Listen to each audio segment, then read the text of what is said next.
Hi, welcome to PlanStrongerTV. I'm your host, David Holland. On today's program, we're going to talk about something very important for people who are already retired. Are you on the right track? That's the question, right? Joining me on the program today is Dennis Miller. No, not that Dennis Miller, not the comedian, the nationally recognized speaker and author. Stick around.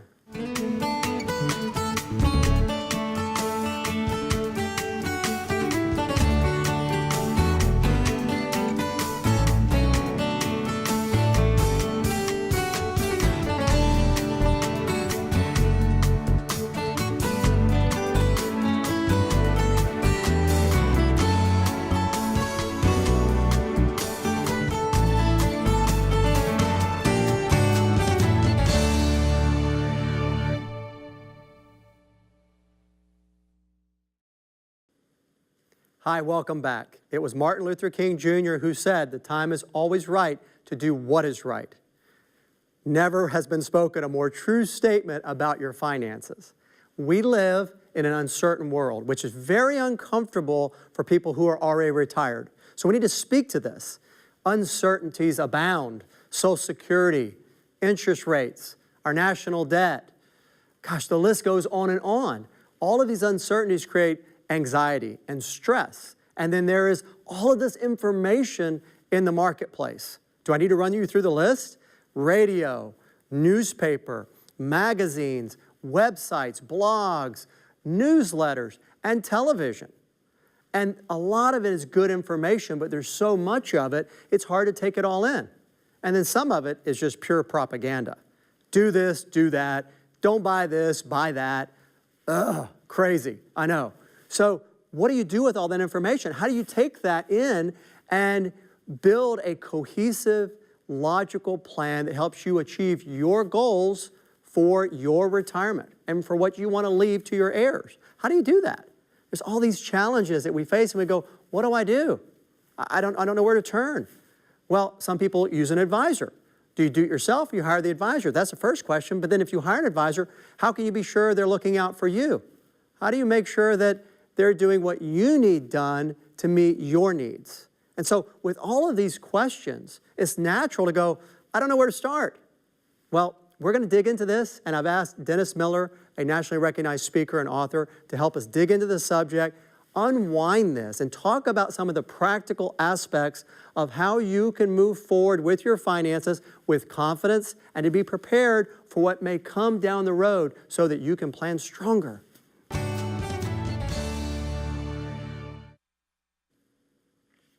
All right, it's time to dig in. I'm excited, I'll be honest with you. Dennis Miller's here with me. I've followed Dennis' work for a long time. He's the author of Retirement Reboot, and he tells his own personal story about having to refigure his own retirement. So let me welcome Dennis to the program. Dennis, welcome. Well, thank you, David. Nice to be here. Glad to have you here. As you and I know, we've done radio together, we've done work together, and I admire your work in that you tell your story and you bring your perspective of having done the semi-retirement and then kind of come back and done additional work. And you've written the book. You, of course, have your weekly newsletter that you send out, Miller on the Money. And your perspective is, I think, very helpful for our audience to understand where we are today. So I would love to hear, I love your story, you know that. I'd love for you to share with the audience some of the biggest lessons that you've learned that affect how people should view retirement and what they need to be thinking about. Well, David, you know, I have to take my story back that, you know, I wasn't raised as an economist and I'm not a certified financial planner. I learned from the School of Hard Knocks. Literally, less than a month after I was married, I was sitting in a conference room at a major brokerage firm, and my mother-in-law was signing over power of attorney for me to look after her net worth and her nest egg. You want to talk about pressure. Yeah. As a newlywed, start looking after your mother-in-law's money. Yeah. And then, of course, began to look after the pension money for my own company when I was employed. And David, you talk about the changes. When I started, a tremendous amount of reading and research, but there were basic rules. And you know, rules were when you're retired, 100 minus your age. If you were 65, you'd put 65% in CDs or good bonds, 35% in the market to keep up with inflation. Basic rule. If you had an IRA, you could take 4% out every year. You'd always earn 6% because you could get a 6% CD. All those rules today, David, are gone. Life was simple. Yeah, it or was simpler. Simpler. It was simpler. And so if you want to talk about the changes, you know, my generation, early baby boomers, they played by the rules. You know, there was a day a lot of years ago now that I sat down with a David Holland. And it was kind of a day of reckoning where we realized we had to get serious about retirement. And what happened was, okay, you save this much and it grows at 6%. And then when you get to that age where you can retire, you're going to have a nest egg, and here's how it's going to last. Well, I made it up to 65, and I did just like the rules said. And everything worked well until the first bank bailout bill in 2008, where I saw all my 6% CDs now were worth 2%. And my interest income wouldn't pay my bills anymore. Wow. So that we did everything right, but then the rules changed. And I think one of the biggest lessons that you have to recognize now is the change is constant. Who would have ever thought? I mean, when I wrote Retirement Reboot, at the time that I wrote it, why philosophically it's still good, the idea was that we're going to have that TARP bill. It was going to be short term. Right. Interest rates would be back to 6%, and we'd be back at happy days. Nobody knew there were going to be another bailout and another bailout and another bailout on top of it. And now, 8 years later, you know, you're lucky if you still can get 2% from a treasury, and you got to go out 30 years to do it. Yeah. So the first question is, change is constant. You better understand it. So in that world of change being constant, you know, there's this natural tendency I see, and I know you've seen it from your perspective, Dennis, is this natural tendency for things not to become simpler, but to become more complicated. Golly, if we've got 15 choices, we need to have 30 choices. If we got 30, we need 50 choices. It seems like the financial industry is part of the challenge here, or part of the problem. I'll be more direct about it, that there's just more and more and more. How many different colors do we need things to come in? Well, and I think you're making a good point there, David, because the financial industry has had to change along with everybody else. Sure, sure. I mean, you know, you remember the days where you could go into, and I could name any one of the big fund houses, and you'd fill out the form, and they'd put it into their company computer, and you'd invest in all their various mutual funds, and it was called a diversified portfolio. Right. But let's talk now about inflation. Let's talk about the fact that bonds aren't any good anymore. The name of the game has changed, so that part of it is you need to be working with somebody that is on top of those changes, because your world has had to change pretty dramatically, I would imagine. My job, I won't kid anybody, my job has gotten harder. Now, I doing it as long as I have and having more experience, it's that easier in that respect, of course. But the complexity and the number of different risks and or threats to somebody's retirement that we have to address and anticipate. You know, there's just been so many different things we need to look at. And you're right, Dennis, these things, you know, bonds are not working the same way as they used to. And if interest rates go up, there's an issue there. I know you've spoken to this many times in your newsletters and your various writings. So if somebody is trying to get their mind around that, and maybe they've decided that they just really can't do it themselves. Okay, they've decided either they don't have the time, they don't have the interest, or they don't have the skill, and they want to work with an advisor.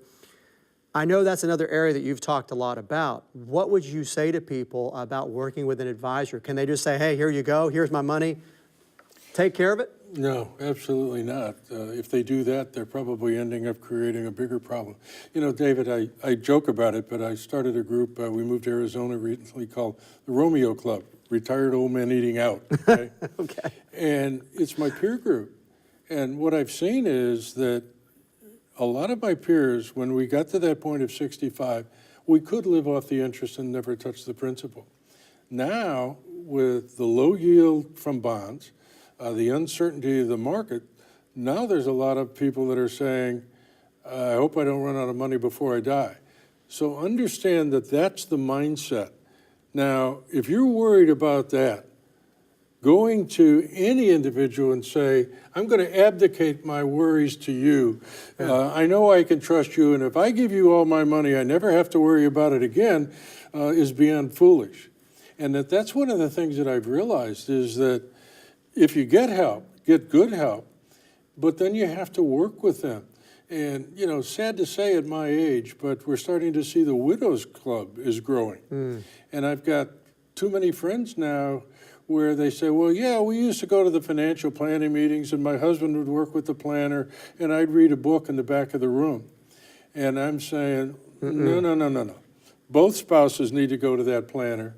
And David, if you guys can't explain it in terminology that both spouses can understand, it's incumbent upon them to make sure that you explain it in terms that they can understand, because you cannot abdicate, okay, your financial security to the rest of your life to any human being, whether it's a financial planner or your son who might have a college degree. Yeah. You've got to work with them, but you can't abdicate it, because if you do, you're running too big a risk. Well, and to those widows that are in that club you're talking about, if you're not involved, shame on you, shame on your husband, okay? Because there are many situations I've seen, Dennis, that they haven't been involved and then they're a bit lost and they're playing catch up.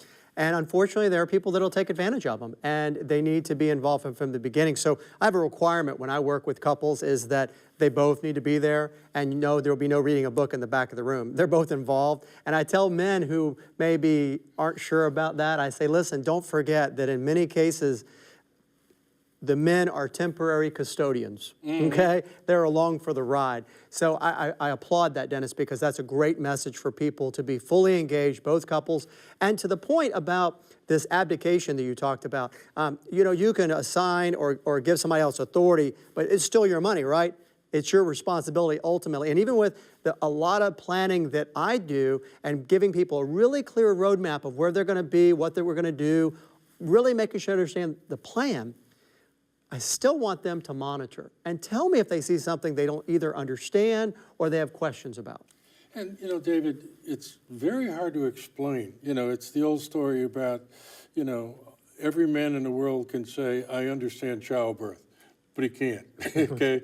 It's just not possible. And the fact is, when you retire and you cut that cord from your full-time job and that full-time income stream that you may have lived on for decades. Sure. In your heart is pounding. And it's a very frightening feeling that my nest egg now has to last for the rest of my life. And you've got an obligation not only to protect it for yourself, but your spouse. And the idea of abdicating it, even to your children. I've seen some situations where I've had to bite my lip sitting there at the dinner table when I see some children that aren't using some very good judgment with mom's money. Yeah, that's a good point. Well, to stay involved, stay part of the process, know where your money's investing. And even with the best planners on the planet, you need to know what they're doing. And it's okay to ask questions. If somebody's like, well, oh, don't ask me questions. You know, just give me your money. I think that's a warning sign. You need to be able to know what's happening and ask questions when you don't understand. Because the complexity... The complexity, Dennis, is really remarkable because you've got all these new products, and even for people that are in this business, there is still time it takes for us to look at these products and figure out what makes sense. So for people that are not financially oriented, they need to pay attention. And you know, David, it's almost second nature too, because as you know, I mentioned that I write a weekly blog, weekly newsletter. And one of the rules is that my wife is a proofreader, and if it's not in terminology that she truly understands it doesn't get published. That's good. And what was really amazing to me, even today, I've been doing this now for 5 or 6 years, is some of the basic things she comes back with and says, go through that again. I thought I understood it, but now I'm not so sure I do anymore. Yeah. And that, you know, we assume that people understand this stuff because we're dealing with it every day. Exactly. Not so. Exactly. And that the fact is that it's their retirement money and it's got to last the rest of their life. And, you know, who wants to, I mean, looking at the fact of, I was scared managing my mother-in-law's money. Right. You know, I jokingly said my wife had a neon light on the top of her forehead that said, "Don't you dare lose mother's money." And the fact remains is that that's a lot of responsibility, and you got to get it right first time. First time, no do-overs at retirement. And you've really got to watch what you're doing.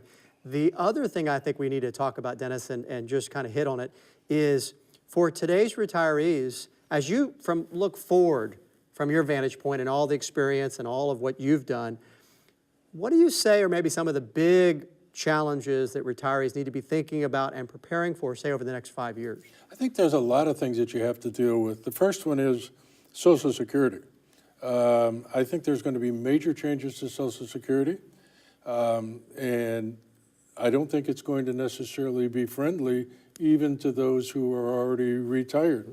And that while they talk about that being the third rail of politics, right now with Social Security, there's no guarantees that it's going to be there. There's no guarantees that it's not going to change the cost of living formula. You know, David, I get my Social Security check, and I get a cost of living increase this year. I haven't had an increase in my monthly Social Security check in 5 years, because every time they raise the cost of living, they raise the Medicare. Right. So I'm telling people today, the most valuable Social Security check you're going to get is your first one. How about that? Because through inflation, the buying power is going to go down year after year after year, because even if the government theoretically is raising it for inflation, they're raising your Medicare, and you know, what's the old term? Your take-home pay isn't changing. Yeah. So that you better recognize that maybe Social Security can pay X% of your bills when you retire. Project that out 10 years from now, I'm not so sure that's going to be the case anymore. Well, there's a couple key things then you need to add to that. One, you need to be thinking about how can you supplement Social Security with a reliable stream of income, and then how can you make sure that as things go forward, you've got some investments that maybe that you don't draw on for income, but that you will be able to look toward maybe to help offset what we will eventually have, inflation. Absolutely. And, you know, that's one of the hardest things because, David, I went to a recent money show, and I'm not going to name the names, but all the big mutual fund houses are there, and they got all these guys with their freshly printed degrees and, you know, this sort of thing. And, of course, they want to manage your money. And I'll walk in and hi, and I'm old, and they look at me as, hey, this guy might be a prospect. And I start talking to them, and that's one question I say. What are you doing to help your retirees look after the need for inflation? Right. And David, to a person, because this is the way they were trained in college, they say TIPS, Treasury Inflation Protected Security. David, by design, that doesn't protect your portfolio. If you've got $10,000 in TIPS, your $10,000 is protected. But if you got a $500,000 portfolio, you got $490,000 that isn't protected. Right. In other words, what they're training these people, and these are big fund houses, is, oh no, this is what you use for inflation. It's not protecting for inflation. So that you really need somebody who understands that whether it's gold, whether it's farmland, whatever it is, you better be protecting the rest of your portfolio from inflation. It's a given. It's a given. Well, it's a reality. Inflation is something that we need to prepare for, and we need to take steps now to do that, and also heed some of Dennis's, heed all of them, heed all of Dennis's advice about things to do now. So, Dennis, we're out of time. Thanks for being with us, and we'll definitely do it again. Thank you, David. You're very welcome. Glad to have you with me. Thank you. All right, time for viewer questions. So I've got one I want to read to you because it's longer, but it's a great question. And let's start. I asked for a second opinion on my investments from a local certified financial planner professional who recommended I use my IRA to get a fixed annuity. My CPA says that I'm, quote unquote, wasting a tax shelter. The CFP says that the point of the annuity is less risk to my principal and reliable future income, not tax deferral. Who's right? Well, this is a great question because being a CPA and a CFP, I can look at it from both perspectives. So from the CPA's perspective, he's got a great point. And of course, I think the CFP has a great point as well. So let me show you where it kind of meets in the middle. When we talk about an IRA, No matter what you invest the IRA in, it's tax deferred already. So if you buy a mutual fund or you buy an annuity or you put money in stocks, CD, whatever, if it's in the IRA, it's already tax deferred. And then when you take money out is when you pay tax on the IRA. Simple enough. How investments are taxed when it's outside of the IRA will depend on the type of investment that it is. So if you have an annuity or mutual funds or stock, those things may be taxed differently outside of an IRA. And one of the advantages of an annuity is that it is tax deferred if you're using regular money. So you don't have to have an IRA for tax deferral. There are other ways to get that. One of them is an annuity where you are deferring taxation. You put the money into the annuity and you're not going to draw it till later. Any interest or gains that are earned, you don't pay tax on until you take the money out. So if you put an annuity into an IRA, you're putting a vehicle that if you use regular money, you would get tax deferral on. Putting it into the IRA is already tax deferred. So if you were getting the annuity specifically for the tax deferral and you were buying it with IRA money, then yes, Mr. CPA, you are correct. Then that is a waste. It's unnecessary is the way I would look at it. It's unnecessary to put something that is tax deferred in an IRA. That's like wearing suspenders and a belt, okay? Some people like to do that, that's okay. But in this analogy, it's unnecessary. So the alternative is to use other investments, mutual funds and other things where you don't have the annuity deferral, you just have the mutual funds inside the IRA. So part of the question is because there's costs associated with an annuity depending on the type. Now, if the purpose of the annuity being put into the IRA is for non-tax reasons, for example, protecting your principal, that's what an annuity can do, or providing a guaranteed stream of income to you, maybe for your lifetime, maybe for your lifetime and a spouse's lifetime. If you're using the annuity for that with the IRA, then there's no wasting. You're not doing it for the tax deferral. So the CPA and the CFP are both right.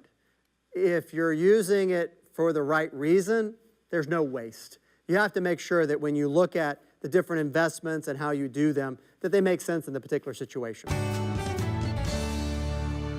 Before you go, how is your Greek mythology?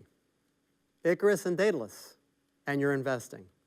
So in the story of Icarus and Daedalus, Daedalus makes the king mad, and the king puts Daedalus and Icarus in a tower where basically there's no way out, except Daedalus is a gifted inventor. Daedalus creates a pair of wings for Icarus and for himself, and they use the wings to fly away and escape the tower. All's well, all's good, until Icarus tries to fly too high.